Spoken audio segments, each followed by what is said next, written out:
If we move on now to talk about those people who are disobedient, you find the Prophet ﷺ in one example. A person comes, a Bedouin Arab, he comes, as we can find in Al-Bukhari and Al-Muslim, which is a agreed upon hadith on the authority of Anas radiallahu ta'ala, that a Bedouin nomadic Arab enters the masjid and he starts to urinate in the masjid. And the companions, on seeing this disgusting sight, they say, Mah, stop. But the Prophet ﷺ, he says to them, leave him. لا تزرموه دعه. Do not stop him, do not interrupt him, leave him alone. So the Sahaba, they leave him alone.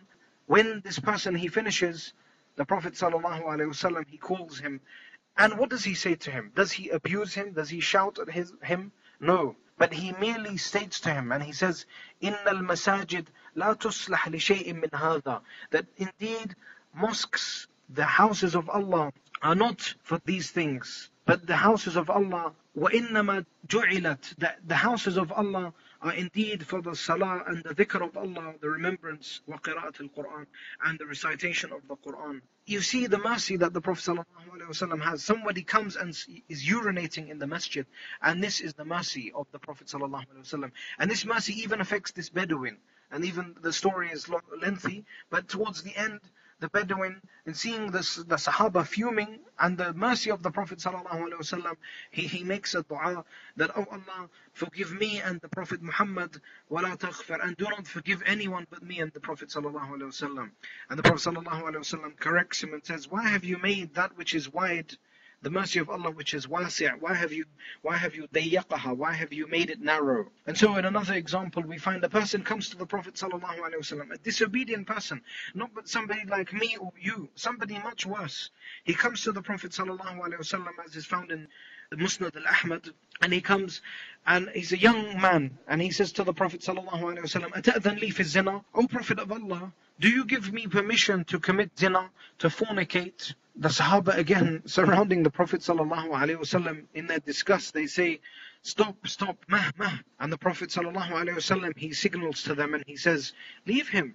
And he calls this person and he says, udnu minni, come closer to me. And the person comes to the Prophet ﷺ, and the Prophet, in a most beautiful way, he says to him, أَتُحِبُّهُ لِأُمِّكَ? Do you like this for your mother? Do you like that somebody fornicates with your mother? And the person, he says, La wallahi, no wallah, by Allah, I would not like this. And the Prophet ﷺ says, كَذَلِكَ النَّاسُ لَا يُحِبُّهُ لِأُمَّهَاتِهِمْ. That in the same way, the people will not permit it and do not like it for their own mothers. And then he says, أَتُحِبُّهُ لِأُخْتِكَ? Do you like this for your sister? And the person says, La wallahi. And so the Prophet ﷺ says, كَذَلِكَ. And in the same way, the people would not like it for their sisters. أَتُحِبُّهُ لِخَالَاتِكَ? Would you like this for your aunts? Would you like this for your daughter? And every time this person says, La wallahi, I would never accept this for somebody to do this to my family. And so the Prophet ﷺ, each and every time, in a very logical and beautiful way, he says to him, and the same way people will not accept it. He didn't shout, he didn't scream at this person, he didn't say, how dare you come into my company and say this, are you foolish, do you not know the commands related to zina? No.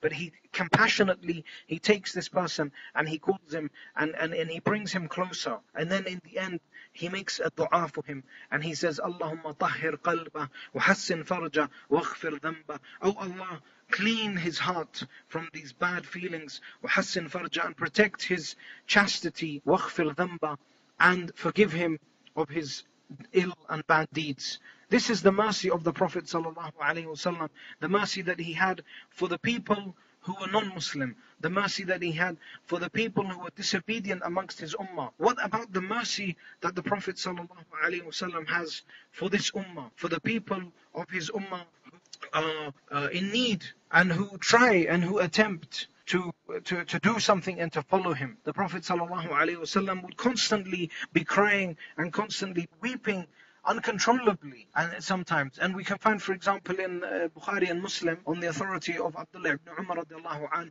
when he says that the Prophet sallallahu alaihi wasallam was once reading the Quran. Again, for fear of time, need to shorten.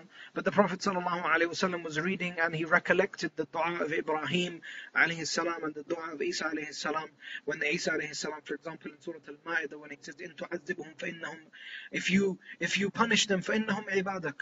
وَإِن تَغْفِرْ لَهُمْ فَإِنَّكَ أَنْتَ الْغَفُورُ الرَّحِيمُ. If you punish them, for they are your slaves, and if you forgive them, you are Al-Ghafur Ar-Rahim, you are indeed most forgiving. And he cries, and he cries. And Allah subhanahu wa ta'ala, even though He knows what has happened in the past, what happens in the present, and what happens in the future, but just to point out the importance of this event, He says to Jibreel alayhi salam, He says to him, "Go to the Prophet sallallahu alayhi wasallam, to my beloved, and ask him, what does he want?" So Jibreel alayhi salam, he says to the Prophet sallallahu alayhi wasallam, "What is it, O Prophet of Allah?" And the Prophet sallallahu alayhi wasallam, in his uncontrollable crying, he says, "Ya Jibreel, ummati, ummati."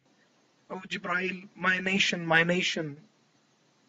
And the Prophet sallallahu alayhi wasallam, this is how much he would love us. This is the extreme love that He would have for us, in that He would be constantly crying and constantly be concerned about His Ummah.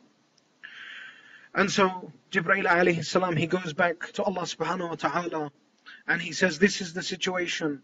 This is why the Prophet is crying. He is crying for his Ummah. So Allah sends Jibreel alayhi salam down, and He says, go to him and say to him, "Inna sanurdika fi ummatik." Verily, O Prophet of Allah, we will make you happy and satisfied in your nation. وَلَن نَسُؤِكَ, and we will not make you look bad when it comes to your ummah. So the Prophet ﷺ, constantly, he would be concerned about his ummah. In one hadith that can be found in Al-Bukhari, on the authority of Abu Hurairah radiallahu ta'ala anhu, he recollects that all of the prophets were given a dua, and he said, لِكُلِّ نَبِيٍّ دَعْوَةٍ مُسْتَجَابٍ, that every Nabi, every prophet was given a da'wah, was given a supplication that would be accepted. And each and every one of them was quick in requesting his dua, except me. I have indeed kept my mind for the intercession of my ummah on the Day of Judgment. So this is the concern that the Prophet ﷺ had. So much concern that in various verses of the Quran, Allah subhanahu wa ta'ala has to tell the Prophet ﷺ to calm down and not to cause himself too much stress and pain. Allah subhanahu wa ta'ala, in one verse of the Quran, He says, لَعَلَّكَ, that perhaps you are exceeding yourself and troubling yourself, that these people, أَلَّا يَكُونُوا مُؤْمِنِينَ, that these people will not be from the believers.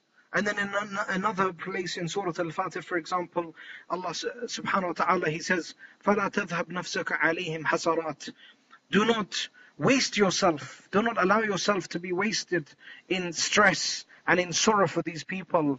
And then another verse, Allah subhanahu wa ta'ala, He says, verily you do not guide who you want, وَلَكِنَّ اللَّهَ يَهْدِي مَن يَشَاءُ, but verily Allah guides who He wants. But the Prophet sallallahu alaihi wasallam constantly had this concern